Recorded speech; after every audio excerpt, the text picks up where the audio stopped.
माये माँ आब ए नान करियो जुलुम, झट सँ आबू उबारू छी फांसल भवर। पुत्र सँ भेल भूल गिना तऽ दिया, अपना श्रीमुख सँ पर्दा हटा तऽ लिया। अपना आँचल में हमरा नुका तऽ लिया।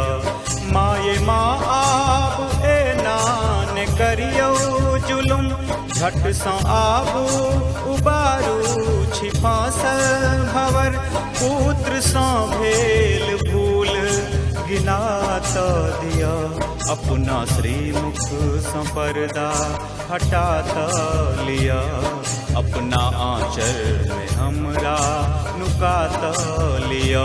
माये माँ आब ए नान करियो जुलुम।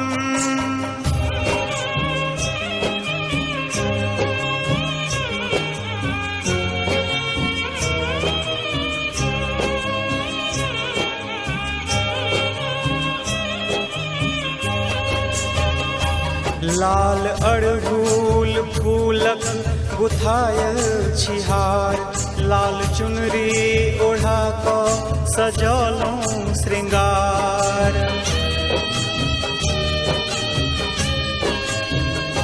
साँझ भिनसर जड़ाबै छी घी के दिया, दुर्गा सप्तशती पाठ केलहुँ श्रवण। मुदा सपनों में कहियो ने दर्शन देलहुँ, हाथ ममता सँ माथा पर फेर दितहुँ। एक अभिलाष जननी सुनी लिया, अपना श्रीमुख सँ पर्दा हटा तऽ लिया।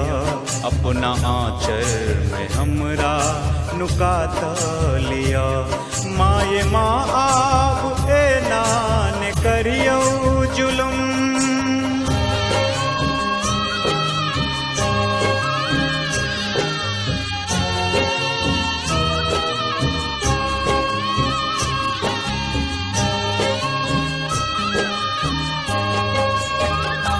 सौंसे संसार संकट में ओझरा रहल, पाप भार सँ धरती धसल जा रहल।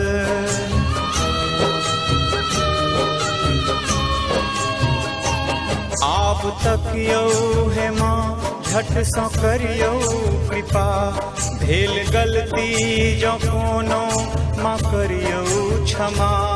भरी जिंदगी कतेक दुख सहिते गेलहुँ, आब दुख के जंजाल सही ने सकी।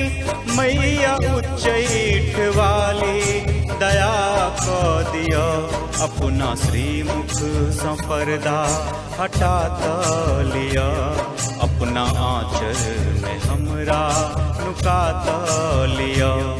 माये माँ आब ए नान करियो जुलुम, झट सँ आबो उबारू छी फांसल भवर।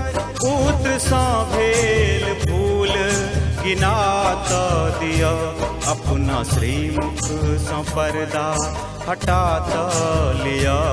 अपना आँचल में हमरा नुका तऽ लिया। अपना आँचल में हमरा नुका तऽ लिया। अपना आँचल में हमरा नुका तऽ लिया।